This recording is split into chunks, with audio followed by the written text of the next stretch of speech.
ونصلي على رسوله الكريم. أما بعد، أعوذ بالله من الشيطان الرجيم. بسم الله الرحمن الرحيم. قل إن صلاتي ونسكي ومحياي ومماتي لله رب العالمين. صدق الله العظيم وصدق رسوله النبي الكريم. ونحن على ذلك لمن الشاهدين والشاكرين والحمد لله رب العالمين. إن الله وملائكته يصلون على النبي يا أيها الذين آمنوا صلوا عليه وسلموا تسليما. والصلاة والسلام عليك يا سيدي يا رسول الله وعلى آلك وأصحابك يا حبيب الله. سارے حضرات کو شریف پڑھیے. سارے الصلاة والسلام عليك يا سيدي يا نبي الله وعلى آلك وأصحابك يا سيدي يا رحمة الله. تمام تعریفیں اللہ تعالیٰ جل مجدہ الکریم کے لیے. درود و سلام نبی اکرم نور مجسم شفیع معظم آقا کل ختم رسول دانائے سبل احمد مصطفیٰ جناب حضرت محمد مصطفیٰ صلی اللہ تعالیٰ علیہ وسلم کی ذات والا صفات کے لیے حمد و سلام کے بعد آپ بیٹھ جائیں جی. آپ کے پیچھے لوگوں کو دقت ہو رہی ہے، آپ تشریف رکھیں. اللہ آپ کو سلامت رکھے. مطلب آپ کو ویڈیو چاہیے تھی تو ویڈیو بھیج دیتے، نہ آتے. آپ کے سامنے آئے ہیں، آپ سارے کیمرے یہیں پر توجہ رکھیں گے تو ہماری بات کون سنیں گے؟ میری طرف دیکھیں آپ.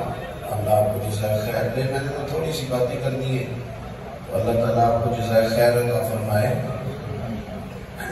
عزیز دوستو، اللہ کے فضل اور اس کی توفیق سے اس کے گھر میں ہم سب حاضر ہیں اور اس محفل مبارکہ اللہ نے توفیق دی اور ہم آئے. سب سے پہلے تو اللہ ہمیں نیتوں اور ارادوں کا اخلاص نصیب فرمائے اور پھر اس محفل پاک کو اللہ تعالیٰ قائد کی مفتگی، اعمال کی درستگی اور ہمارے گناہوں کی معافی کا سبب بنائے. ہمارے صوفی کرام نے بہت زیادہ محنت کی تربیت کی انسانیت پر. قرآن و سنت سے بڑے خوبصورت موتی تلاش کر کے انہوں نے لوگوں کے ذہنوں میں اتارنے کی صحیح کی. اہل تصوف فرماتے ہیں کہ قرآن مجید کی بعض آیات ایسی ہیں کہ جو اپنے مفہوم کے لحاظ سے بڑی محکم ہیں، بڑی واضح ہیں، لیکن وہ انسان کا اور اللہ رسول کا صلی اللہ علیہ وسلم کل رشتہ اور اس کا کل منشور اور دستور واضح کر دیتے ہیں. انہی میں سے ایک آیت ہے جو میں نے تلاوت کی ہے. پورے دین کا نچوڑ، اخلاقیات کا عروج، انسان کا دنیا میں آنا، یہاں وقت گزارنا، اچھے اعمال کرنا، اللہ کی رضا کا حصول، ان ساری چیزوں کو اللہ تعالیٰ نے اس آیہ مقدسہ میں ہمارے لیے بیان فرما دیا. فرمایا قل ان صلاتی ونسکی ومحیائی ومماتی. آپ فرما دیجئے کہ بے شک میری نماز، میری قربانی، میرا جینا، میرا مرنا. نماز، قربانی، جینا، مرنا للہ رب العالمین. یہ اس رب کے لیے ہے جو تمام جہانوں کو پالنے والا ہے. نماز بھی، قربانی بھی، حج بھی، زکوٰۃ بھی، مسجد کی تعمیر بھی، کتاب و سنت پڑھنا بھی، اس کا پڑھانا بھی. حتیٰ کہ ایک بزرگ تو فرماتے ہیں میں کبھی گھر نہ جاتا، کبھی بال بچوں کو نہ دیکھتا، کبھی ماں باپ کے پاس نہ جاتا. میں یہ بھی اس لیے کرتا ہوں کہ مجھے اللہ رسول نے حکم دیا ہے. یہ بھی رب رسول کی ڈیوٹی سمجھ کے، حکم سمجھ کے کرتا ہوں کہ اللہ رسول نے کہا ان کے حق ادا کرو۔ بہت زیادہ جگہوں پہ الجھنے سے نا ایک مختصر سی بات کہ جو بھی کرنا ہے رب کی رضا کے لیے کرنا۔ یہ جو غیر مخلص زندگی ہوتی ہے نا، یہ بندے کے لیے تکلیف کا ذریعہ بن جاتی ہے۔ مخلص لوگوں کی زندگی سکون والی ہوتی ہے۔ یہ جو ریاکاری ہے نا، ریاکاری کا سادہ ترجمہ اداکاری ہے۔ اداکاری بندہ لمبی کر نہیں سکتا، تھک جاتا ہے۔ اخلاص کا مطلب ہے کہ آپ نارمل زندگی گزار رہے ہیں، آپ جو ہیں وہی ہیں، اندر بھی وہی ہیں باہر بھی۔ یہ دکھلاوا، یہ تصنع، یہ بناوٹ، یہ چاہا جانا، یہ اتنی بڑی مصیبت ہے کہ کچھ لوگ ہوتے ہیں نا سیاسی، سماجی، فلانا تار اور فلانا تار، بیچاروں کو عادت پڑ جاتی ہے اسٹیج پہ بیٹھنے کی۔ وہ حضور سید عالم علیہ السلام کی محبت کی محفل کی شوق سے نہیں سن پاتے معاذاللہ۔ یہ حضور کے نام کی محفل میں آ کے بھی ان کا خیال ہوتا ہے کہ ہمارا کہیں اسٹیج سے نام ہو جائے، اونچی گردن کر کر کے نقیب محفل کو دکھاتے ہیں کہ میں آ گیا ہوں۔ خدا کے بندے، یہ تو محبوب کے نام کی محفل ہے، تو حضور کے نام کی محفل ہے، سرکار کے نام کا تذکرہ ہے۔ تجھے کوئی دیکھے نہ دیکھے، کیمرہ دیکھے نہ دیکھے، کوئی بندہ دیکھے نہ دیکھے، رب رسول تو دیکھ رہے ہیں۔ آپ کا جو اخلاص ہے، پھر دیکھیے میں کیا عرض کر رہا ہوں اور میری بات پر پورا غور کریں۔ مخلص لوگ جو ہوتے ہیں نا، مخلص، بیوی کو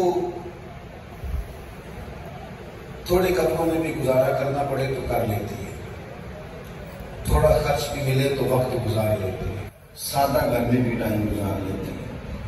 لیکن اگر اسے پتہ چل جائے نا میرا خاوند میرے ساتھ مخلص نہیں، خدا نہ خواستہ کہیں اور بھی نظر ہے، سارے تو سہ لیتی ہے، یہ والی بات آ جائے تو کہتی میرا نہیں گزارا ہوتا۔ میری بات کی سمجھ آ رہی کیا؟ بیوی کپڑے نہیں دھو کے دیتی، بندہ کہتا چلو دھوبی سے دھوڑوا لیتا ہوں، روٹی باہر سے کھا لیتا ہوں، کچھ نہیں۔ لیکن اگر اسے معاذاللہ یہ پتہ چلے یہ میرے ساتھ مخلص نہیں، تو وہ کہتا میرا ایک دل بھی نہیں نکلتا، اور میرے بھائی اخلاص نہ ہو تو گھر نہیں چلتا، تو دین کیسے چلے گا؟ گھر نہیں چلتا اگر اخلاص نہ ہو، گھر نہیں چلتا۔ اگر آپ مخلص نہیں ہیں، ہماری تصنع نے، ہمارے دکھلاوے نے ہمیں دور کر دیا چیزوں سے، ہم آزمائش میں آ گئے۔ ہمارا یہ جو زبان کا لہجہ اور ہے اور ہمارے اندر کی خواہشات اور ہیں، ان چیزوں نے ہمیں بہت تکلیف میں مبتلا کر دیا۔ حضرت رومی رحمۃ اللہ علیہ فرمایا کرتے تھے میں نے بڑے سارے دین کے جنگوں میں دنیا دار دیکھے، اور بڑے بڑے بزنس کرتے ہوئے، بڑی بڑی دنیا داری کرتے ہوئے میں نے دیندار دیکھے، اور دیندار تھے اللہ اللہ کرنے والے، اگرچہ ان کا ظاہری حلیہ دینداروں جیسا نہیں تھا۔ اخلاص غسل ہے، مخلص ہو جانا ضروری ہے، اور میرے نبی پاک صلی اللہ تعالیٰ علیہ وسلم نے فرمایا تو مخلص ہو جا، تیرا تھوڑا عمل بھی تیری دنیا اور آخرت میں تیرے لیے کافی ہو جائے۔ آپ مخلص ہو جائیں، زندگی اخلاص پر ہی گزاریں۔ ہم جو کہیں اس پر ہمیں تھوڑا سا نہ ڈٹنا ہے۔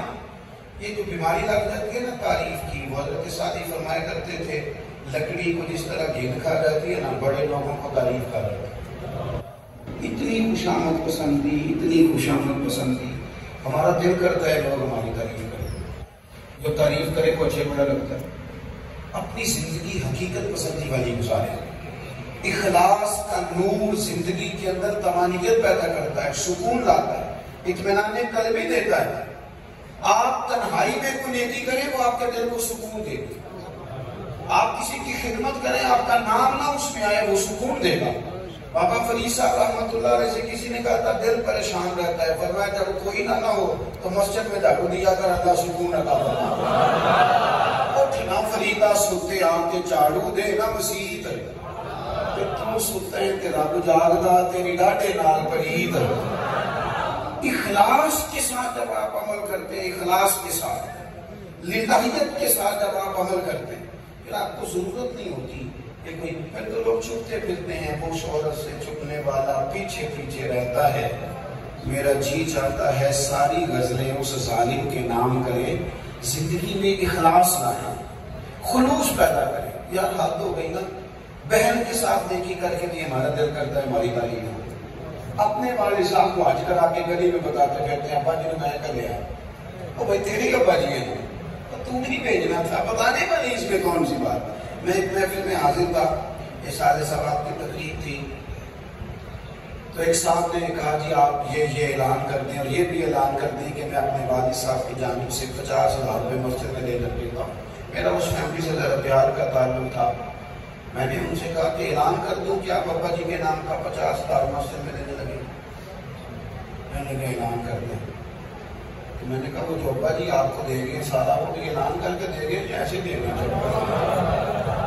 انہوں نے مسجد میں اعلان کرایا تھا کہ یہ پلاٹ میرے بچوں کا، یہ دکانیں میرے بچوں کی. اور میرے بھائی کچھ کسی جگہ تو اخلاص نظر آئے.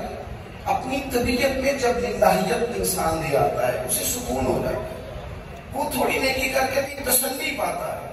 لیکن بکھرے بکھرے خیالات، میرا تو نام ہی نہیں کیتا، میرا ذکر ہی نہیں کیا، فلانے نے دیکھو جی وہ نام نیکی نہیں کرتا، چھوڑ دے یار. اس سے تو پھر دکاندار ہو جائے گا بندہ. اور میرے نبی پاک صلی اللہ علیہ وسلم نے فرمایا کچھ لوگ قیامت کے دن اللہ کی بارگاہ میں حاضر کیے جائیں گے، حاضر کیے جائیں گے اور آپ کی بارگاہ میں انہوں نے اعمال کیے ہوں گے اور وہ چاہ رہے ہوں گے، ان کی چاہت ہوگی کہ ہمیں اس کا اجر ملے. لیکن حضور فرماتے ہیں رب انہیں فرمائے گا انہی سے جا کے اجر لو جن کو دکھانے کے لیے تو نہیں ہوتا، میرے لیے تو کیا نہیں. انہی سے جا کے اجر لو جن کو دکھانے کو تم نے یہ کام کیا.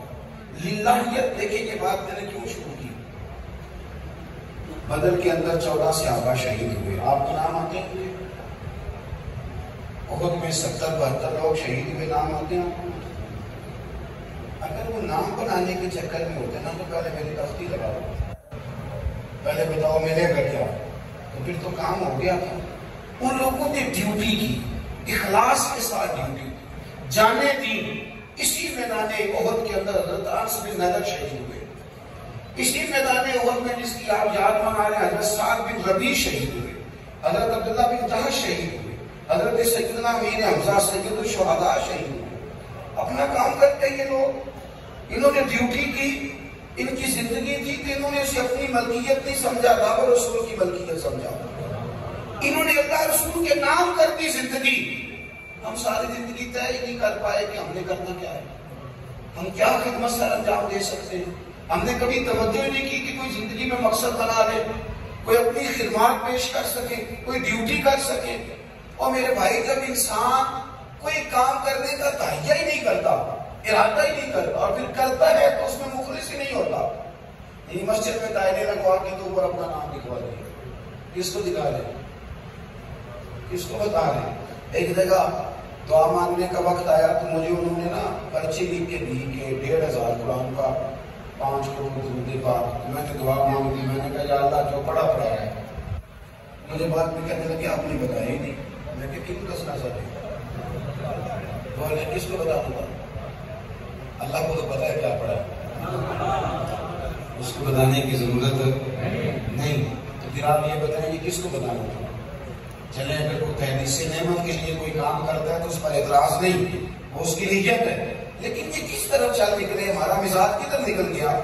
کوئی زندگی میں کام کرے، کوئی ڈیوٹی کرے. سنو بخاری شریف، ایک بی بی میرے نبی پاک علیہ السلام کی مسجد میں جھاڑو دیتی ہے. کیا حیثیت ہوتی ہے ہمارے ہاں جھاڑو دینے والے. یہاں تو امام خطیب کو کوئی نہیں پوچھتا اور خادم مسجد کو جھاڑو دیتی تھی. بیمار ہو گئی تو میرے قریب تیمارداری کے لیے تشریف لائی. جب اس کا وصال ہو گیا اور صحابہ کرام نے حضور کی تکلیف کے پیش نظر کیا کیوں تکلیف نے دفن کر دیا، تو قریب نے آ کے پوچھا مجھے بتایا کیوں نہیں اس کا وصال ہو گیا تھا. توجہ ہے دوستوں کی میری بات پر، بتایا کیوں نہیں. یا رسول اللہ تکلیف نہیں دینا چاہتے تھے. ویسے تو دوسرا جنازہ جائز نہیں، لیکن اگر وارثوں نے نہ پڑھا ہو تو پھر دوسرا پڑھا جا سکتا ہے. حضور تو خود وارث ہے نا ساری امت کی. نبی کریم نے قبر پہ کھڑے ہو کے کہا بناؤ سب میں دوبارہ جنازہ پڑھا. اس لیے کہ کوئی ڈیوٹی تو کرتی تھی، نہ مسجد میں حاضری دیتی تھی، نہ کوئی خدمت کرتی تھی۔ جب کوئی کام ہی نہیں کرنا چاہ رہا ہے، ساری زندگی بیٹھ کے پلاننگ کی ہم نے، فلانا کچھ نہیں کر رہا، فلانا کچھ نہیں کر رہا، فلانا بھی خراب ہو گیا، فلانا بھی خراب ہو گیا۔ اور بھائی شکوائے ظلمت شب سے تو کہیں بہتر تھا اپنے حصے کی کوئی شمع جلاتے تھے، کوئی کام کر جاتے زندگی، اس یہ کچھ نہیں کر رہا، یہ کچھ چھوڑنا جو نہیں کر رہا، تو ہی کچھ کر رہا، کچھ کرے، کوئی ڈیوٹی کرے۔ ہمارا مزاج نہیں ہے اخلاص، للہیت، اللہ رسول کی رضا، کام کرنا پھر اس کو چھپانا، اسے رب رسول کی بارگاہ میں پیش کرنا، اپنی وہ ساری چیزیں اللہ تعالیٰ کے نام کر دینا جو اس نے اپنے فضل سے ہمیں عطا فرمائی ہے۔ حضرت عائشہ صدیقہ رضی اللہ تعالیٰ عنہ کو نا حضرت عثمان غنی رضی اللہ تعالیٰ عنہ نے خادمہ رکھ کے دی تھی، کہا ماں جی یہ آپ کی خدمت کریں گی۔ تو مقنیس کہتی ہے کہ میں تو آئی تھی نا سیدہ عائشہ کی خدمت کرنے کے لیے، لیکن سیدہ کیا کرتی، وہ روٹی پکانے کے لیے کھڑی ہوتی تو 2 روٹیاں میری بھی پکا دیتی، وہ کوئی کام کرنے کھڑی ہوتی تو میرا بھی کر دیتی، میں آئی ہوں خدمت کرتا۔ حالانکہ یہاں نا میں نے کچھ ایسے بھی عجیب لوگ دیکھے ہیں جن کا ڈرائیور پہلے گاڑی سے اترتا ہے، پھر آگے صاحب کی دروازہ کھولتا ہے، پھر حضرت نیچے اترتے ہیں۔ وہ کیوں جی؟ پتا چلے میرا ڈرائیور ہے، میں نے ڈرائیور رکھا اور اللہ ماشاء اللہ اسی طرح کا مسئلہ صاحبزادوں کا بھی ہے۔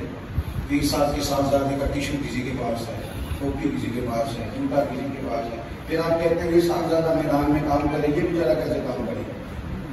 جس کو اپنے جوتے خود نہیں پہننے آتے وہ کام کرے گا؟ کام تو وہ لوگ کرتے ہیں جنہوں نے زندگی میں کوئی مشقت کی ہو، جنہوں نے کوئی جدوجہد کی ہو، جن کو آگے بڑھنا آتا ہو، تھوڑی دھوپ بھی برداشت کر لیتے ہو، کبھی ایک وقت روٹی نہ بھی ملے تو گزارا کر لیتے ہو۔ وہ لوگ ہوتے ہیں جو میدانوں میں کام کرتے ہیں کہ تو چڑھے اپنے تار بھی نہیں، کہ تو وکیا عشق بازار بھی نہیں، ایٹا سستا سودا پیار بھی نہیں، ایٹا سوکھا لبدا یار بھی نہیں، کئی جنگل گانے پہ دے دے، کئی دوزخ لنگڑے پہ دے دے، جو اس ملوں بھی مل جاوے ایدو سستا ہور ببار بھی نہیں، تے کچھ سمجھ نہ آوے لوکانوں اوکا دے نال شہید کرے، اساں جتھی یار دے ہاتھ تلوار بھی نہیں، پر دا خالی جاندہ باہر بھی نہیں۔ لیکن اگر طبیعت ہی نہیں ہے، بس مجھے میں بڑا صاحب ہوتا ہوں، تو اس طرح تھوڑی کام ہوتا ہے۔ حضرت عائشہ صدیقہ رضی اللہ تعالیٰ عنہ کی کنیزہ کہتی سارے کام ہماری مجھے کر دیتے، لیکن جب کوئی دروازے میں بھیک لینے آتا تھا، دروازے پہ جب خیرات دینے آتا تو سیدہ مجھے فرماتی ہیں اسے دے آؤ۔ میں ایک دن عرض گزار ہو گئی، میں نے کہا ماں جی یہ کام تو لوگ آگے بڑھ کے شوق سے کرتے ہیں کہ میرا پتہ چلے میں سخی ہوں، اور آپ باقی سارے کام میرے بھی کر دیتے ہیں، اور اس کام کی دفعہ آپ کہتی ہیں کہ آپ جائیں۔ تو کیا اخلاص کی خوبصورت تعلیم دی ہمیں ہماری ماں نے۔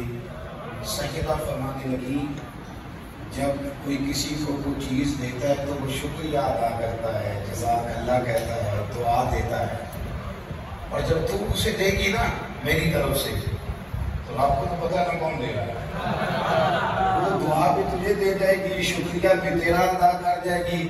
میں چاہتی ہوں میں نے جو بھی اجر لینا ہے اپنے رب کریم سے لینا ہے، شکریہ بھی تیرا ہی ادا کر۔ لیکن ہمارے یہاں کیا ہوتا ہے، سگا بھائی اسے ضرورت پڑتا ہے نا تھوڑے سے پیسے، اپنے بھائی سے نہیں مانگتا، وہ دور کسی دوسرے ضلع کے جہاں 2 گھنٹے لگتے ہوں وہاں ٹیلی فون کرتا ہے کسی دوست کو تھوڑے پیسوں کی ضرورت، بھائی تیرا بھائی بڑا آسودہ حال ہے، اس کے پاس بڑے وسعت اللہ نے دی، اس سے کیوں نہیں لیتا؟ تو کہتے ہیں پہلے تو وہ بھابھی سے کہیں مشورہ ہے، پھر وہ کبھی محلے میں بتائے گا کہ وہ دیکھو بھائی یہ ہر وقت مجھے کسی نہ کسی مصیبت میں ڈالے رکھتا ہے، دینے ہیں کہ نہیں دینے، رسوائی کر دے گا۔ ہمارے ہمیں اپنی تکلیفیں بتانی چھوڑ دیں، لوگوں نے دکھوں کا اظہار کرنا بند کر دیا، لوگ اپنے دروازوں کے اندر دروازے بند کر کے رو لیتے ہیں، کسی سے اس لیے نہیں کہتے کہ یہ دور نکتہ چی ہے، کہیں چھپ کے بیٹھ جا، جس دل میں تو مکی ہے وہیں چھپ کے بیٹھ جا۔ کیوں؟ اس لیے کہ وہ خلوص نہیں، وہ پیار نہیں، وہ رفت نہیں، وہ شوق نہیں۔ وہ لوگ کہاں گئے؟ وہ کہتے تھے پتہ نہیں رب کس کی برکت سے دے گا، پتہ نہیں میں کسی کو دوں گا تو اللہ کتنا راضی ہوگا۔ وہ یار میرا نالائق بچہ اگر نہیں پڑھتا تو سارا ہی پیسہ اسی پر خرچ کر دینے کی کیا ضرورت ہے؟ وہ تو نالائق ہے، نہیں پڑھ رہا۔ اگر میرے بھائی کا بچہ لائق ہے، اس کے پاس طاقت نہیں، میری بہن کا بچہ لائق ہے اور وہ فیس نہیں دے سکتی، اور میرے پڑوسیوں میری گلی میں اگر کوئی بچہ ایسا ہے تو میں اس پر پیسے خرچ کرنے کو کیوں تیار نہیں ہوتا؟ ملت کے معاملے میں، قوم کے معاملے میں، مذہب کے معاملے میں ہم کیوں ایک دوسرے کے ساتھ آگے بڑھنے کو تیار نہیں ہوتے؟ ہمارے پاس جو کمی رہ گئی وہ خلوص کی رہ گئی۔ کام تو ہوتے ہیں، خدمتیں تو ہوتی ہیں، لیکن کاش وہ خاص خلوص اس سال میرے گاؤں کے میلے کی بھیڑ میں جو گم ہوا وہ ایک بھگارن کلال تھا، اس فقیر کو تلاش کی متاع خلوص کی، اور مخلوق چپ رہی کہ یہ مشکل سوال تھا۔ اپنی زندگی میں خلوص لائے، چھوڑ دیں کچھ عرصے کے لیے جو دکھا دے، چھوڑ دیں۔ وہ میں ادارہ تعمیر ہو رہا ہے، ایک دوست نے نیچے لکھ دیا اس کے بانی محتمم فلاں فلاں فلاں لکھ دیتے ہیں صحیح پیار سے، تو میں نے کہا تمہاری بات ٹھیک ہے، میری نگرانی میں بن رہا ہے، لیکن میرا تو ذاتی مال تھوڑا سا اس میں، وہ جنہوں نے 1.5 سال لگائے ہیں ان کا تو کہیں نام نہیں آ رہا، تو ایسا نہ ہو کہ اجر سارا ادھر ہی چلا جائے۔ ہمارے بزرگ عالم تھے، بزرگ عالم حضرت مولانا عبدالحکیم صاحب شرف قادری رحمۃ اللہ زیادہ سمجھ کو ان کے وصال کو ساری زندگی کبھی اس مسجد میں، کبھی اس مدرسے میں خدمت میں گزاری، اور کبھی بچے اس مکان میں، آخری عمر میں لاہور میں ایک مکان بنایا بہت عرصے کے بعد۔ جب وہ مکان بن گیا نا تو حضرت اندر جاتے وقت رونے لگے، لوگوں نے کہا حضرت ساری زندگی کے بعد ایک مکان بنایا اور آپ رو رہے ہیں، تو مانو نے بھی ڈر لگتا ہے، میں نے تھوڑی بہت دین کی خدمت کی ہے تو کہیں اس کا سارا اجر اللہ مجھے دنیا میں نہ دے دیا۔ ڈرتا ہوں کہ کہیں ایسا نہ ہو کہ آخرت میں کہا جائے کہ تجھے دے دیا بنا تو دے، میری اجرت میری محنت سے زیادہ کیوں ہے؟ میری اجرت میری محنت سے زیادہ کیوں ہے؟ میرے محسن تیرے احسان سے ڈر لگتا ہے، میرے محسن تیرے احسان سے ڈر لگتا ہے۔ اپنی زندگی جب اس طرح کے انسان بنا لیتا ہے کہ وہ خلوص کے ساتھ، وارفتگی کے ساتھ، شوق کے ساتھ، میں اپنے سنگیوں سے کہتا رہتا ہوں کہ نعت خواں، خطیب، واعظ اگر وہ طے کر دے نا آپ کے ساتھ 40,000 تو آپ نے اسے کہا فیصلہ آباد آنا ہے، 40,000 طے ہو گیا۔ اب وہ جب آیا نا، خلوص نہیں ہے نا، معاذ اللہ مثال دے رہا ہوں، اب وہ آیا تو آپ نے اسے کہا وہ تو 10 کلومیٹر اندر جانا تھا، تو وہ کہتا ہے میں تو 10,000 اور لوں گا، انہوں نے تو فیصلہ بار بتایا، آپ دے دیں گے 10,000 بلایا ہے، اب جلسہ تھوڑی خراب کرنا ہے، وہ لے لے گا، لیکن نہ آپ کا لطف باقی رہے گا نہ اس کا باقی رہے گا، اس کا بھی باقی نہیں رہے گا۔ ایک دکاندار ہوتا ہے، اس میں کیا لطف آئے گا، کیا ذوق باقی رہے گا؟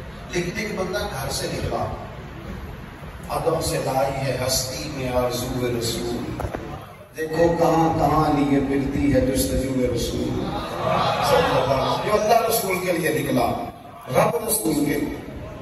آپ نے اسے کہا وہ 20 کلومیٹر اندر جانا ہے، تو میں نے کہا لے چلو نا، میری گاڑی جہاں جہاں سے چلے گی قیامت کے دن وہ زمین گواہی دے گی کہ یہ محبوب کے ذکر کے لیے گیا تھا۔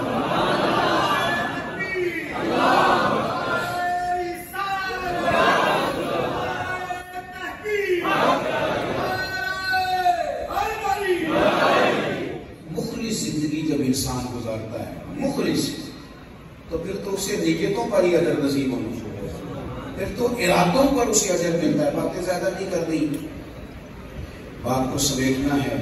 اپنے نوجوانوں سے کہوں گا نہ انتظار کرو سیاستدانوں کا، اپنی گلی کی صفائی کو خود کر لو، نہ انتظار کرو نا ادھر ادھر آنے والوں کا، اپنے محلے کی صفائی پر تو خود توجہ دے دو۔ جتنے لوگ امیر ایک گلی میں رہتے ہیں وہ وہاں کے غریبوں کو کیوں نہیں سنبھال سکتے؟ کیا مجبوری ہے ہم نے ان لوگوں کی؟ اتنا پیسہ لاکھوں کروڑوں مقاموں پہ لگتا ہے تو اس میں سے تھوڑا سا گلی میں بھی تو لگایا جا سکتا ہے۔ ہم اپنی مدد آپ کے تحت لوگوں کی آسانی کے لیے یہ کام بھی تو کر سکتے ہیں۔ سنو نا، بخاری مسلم میں حدیث ہے، نبی پاک علیہ السلام نے فرمایا ایک شخص گلی میں گزر رہا تھا، وہاں اس نے ایک بڑا سا درخت دیکھا. اس درخت کی وجہ سے لوگوں کا چلنا مشکل تھا، لوگوں سے گزرا نہیں جا رہا تھا، مشکل تھا، اوپر سے ہو کے آنا پڑتا تھا. اس بندے نے کوشش کر کے نا ایک درخت کاٹنا معمولی نہیں ہوتا. ایک بندہ ایک درخت کبھی کاٹے نا، اب تو خیر وہ رواج نہیں رہا، پہلے لوگ لکڑیاں کاٹتے تھے تو شام کو مشکل مزدوری یہ بھی ہوتی تھی لکڑیاں کاٹنا. ایک درخت کو کاٹنا، اس بندے نے محنت کر کے کوشش کر کے وہ درخت اس لیے کاٹا کہ لوگوں کے رستے میں آتا ہے، رستہ کشادہ ہو جائے گا. اللہ کے محبوب علیہ السلام فرماتے ہیں اس نے لوگوں کے لیے رستہ کشادہ کیا، درخت کاٹ دیا، رب کریم نے اس کے لیے جنت کا فیصلہ فرما دیا. اتنا تو کام ہم کر سکتے ہیں کہ نہیں؟ چلے اپنا ریپری گلی میں نہ پھینکیں کہ کسی کو تکلیف نہ ہو، کچھ چھلکا ہی نہ پھینکیں کہ کوئی گر نہ جائے. کچھ کسی جگہ جب ہم مخلص ہو جائیں گے، 2 4 5 جگہوں کی ہم ڈیوٹی اٹھا لیں گے، بڑے سارے معاملات ہیں جو بہتر ہو جائیں گے، بڑی ساری آسانیاں ہیں. میں عید میں نے دوستوں سے کہا تھا کہ چلو اس طرح کرو، 3 جوڑے نہ بنوانا، 2 بنوا لینا، 2 جوڑے بنوا لینا، ایک دے دینا کسی غریب کو بھی. وہ بھی ہمارے یہاں مزاج ہے، ہم سمجھتے ہیں ساری نیکیاں ہم نے کرنی رمضان میں ہی ہے. وہ رمضان میں نیکیوں کا اجر بہت زیادہ ہے، اس میں شک نہیں، لیکن دین تو سادہ سا لیا نہیں، نماز تو سادہ سا لیا نہیں، غریب کی مدد تو.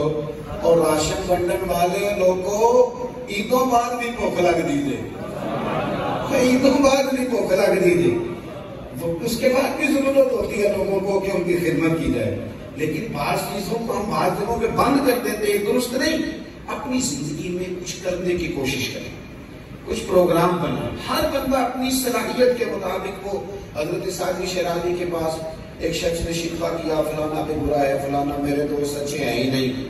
ایک ہوتا ہے بندہ عقیدے کا برا، اس سے تو بچنا سمجھنے ضروری ہو. ایک ہوتی ہے کچھ تھوڑی سی دنیاوی کمزوریاں آنا، تو دنیاوی کمزوریوں کو یہ کمی ہے، یہ کمی ہے، یہ کمی. حضرت سنتے رہے، جب اس نے حد کر دینا، حضرت سعدی فرمانے لگے، اور بھائی بات سنو، پانی اتنا بھی گندا ہونا آگ بجھانے کے کام آئی کرتا ہے. اتنی زیادہ نفرت نہ کر، پانی بڑا گندا بھی ہو تو کچھ نہ کرے تو آگ تو بجھاتا ہے کہ نہیں؟ تو چلو اتنی توقع کسی سے رکھ لو کہ یہ کام کرے گا. تو زندگی میں کچھ تو انسان کرے. امام ابو نعیم نے لکھا ہے 100 گھر تھا مدینہ شریف. تو جو ہے میرے دوستوں، ایک 100 گھر تھا پورا مدینہ منورہ میں، جہاں 2 وقت کا کھانا بھی جاتا تھا، دوائی کا خرچ بھی جاتا تھا. 100 گھر، تھوڑی سی آبادی ہوتی تھی، 100 گھر پورا کھانا جاتا ہے، کپڑے جاتے ہیں، دوائی کا خرچ جاتا ہے، لیکن پتہ کوئی نہیں کون دے رہا.